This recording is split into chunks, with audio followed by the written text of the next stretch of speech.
আসসালামু আলাইকুম ওয়া রাহমাতুল্লাহি ওয়া বারাকাতুহু। আজকে আমরা শিখব আমি আমার বন্ধুর সাথে আরবিতে কিভাবে আমাদের থাকার জায়গা নিয়ে যেখানে আমরা বসবাস করি থাকি সেটা সম্পর্কে কিভাবে কথা বলতে পারি। ধরা যাক আমার বন্ধু একটা বিশ্ববিদ্যালয়ের এলাকায় থাকে আর আমি বিমানবন্দর এলাকায় থাকি। তো আমরা দুজনে আমাদের থাকার জায়গা সম্পর্কে আরবিতে কিছু কথা বলবো। তো কিভাবে বলবো আমরা এটা? চলো শুরু করা যাক। প্রথমে আমি আমার বন্ধুকে জিজ্ঞেস করতে পারি যে তুমি কোথায় থাকো। এটা আরবিতে বললে আমি এভাবে বলবো, এটা এটা আমি আরবিতে এভাবে বলবো যে আইনা তাসকুনু, তুমি কোথায় থাকো। আমার বন্ধু উত্তরে বলবে আসকুনু ফি হাইয়িল মাতার, আমি বিমানবন্দর এলাকায় থাকি।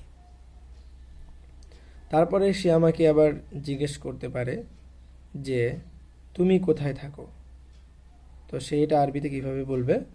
সে বলবে ওয়া আইনা তাসকুনু আংতা, তুমি কোথায় থাকো। তো আমি হচ্ছে বিশ্ববিদ্যালয়ের এলাকায় থাকি।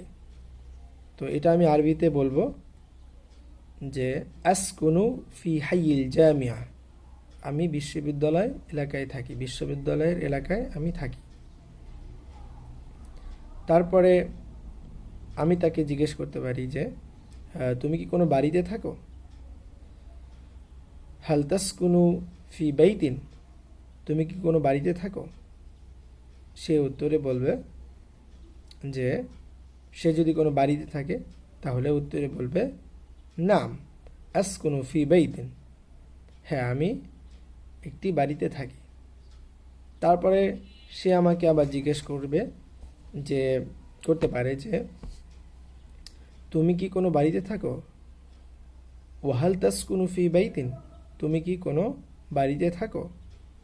তো আমি তো বাড়িতে থাকি না, আমি একটি ফ্ল্যাটে থাকি। তো এটা আমি আরবিতে বলবো যে আমি বাড়িতে থাকি না, আমি একটি ফ্ল্যাটে থাকি।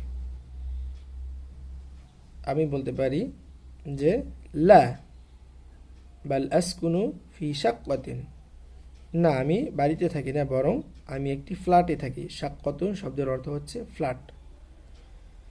তারপরে আমি জিজ্ঞেস করতে পারি যে তুমি যে বাড়িতে থাকো সেই বাড়ির নম্বর কত। ওমা রকমু বাইতিকা, তোমার বাড়ির নাম্বার কত। তার বাড়ির নাম্বার ধরা যাক, তার বাড়ির নাম্বার হচ্ছে 5 নম্বর বাড়ি। তো সে বলবে রকমু বাইতি আল খামিস, আমার বাড়ির নম্বর হচ্ছে 5। তারপরে সে আমাকে আবার জিজ্ঞেস করতে পারে যে তুমি যে ফ্ল্যাটে থাকো সেই ফ্ল্যাট নম্বর কত। যে ওমা রকমু শাক্কাতিক, তোমার ফ্ল্যাট নাম্বার কত।